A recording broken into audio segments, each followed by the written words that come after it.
how to add post-processing in Unity. So that is what I'm going to show you guys in this super quick and easy tutorial. So let's get into it. So on our Unity, the first thing that we need to do is to open our game. Now, once you are now in your game, the next thing that we need to do is to go here on the top left corner of the screen and then click this window. Once you click window, just look for Package Manager, which is right here.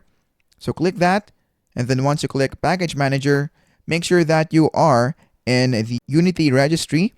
And then once you do that, on the search bar, just search for Post Processing right there. Once you search that, click this install right here. And then let's wait for it to finish. And then once you do that, as you can see, we now have added post-processing in Unity.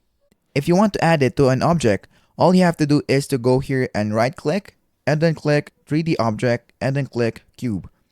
Now once you do that, the next thing that you need to do is to click this add component right here, and then search for post-processing.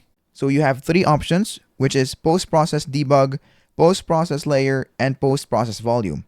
So just choose which post-process that you want to add into your object and you're now good to go.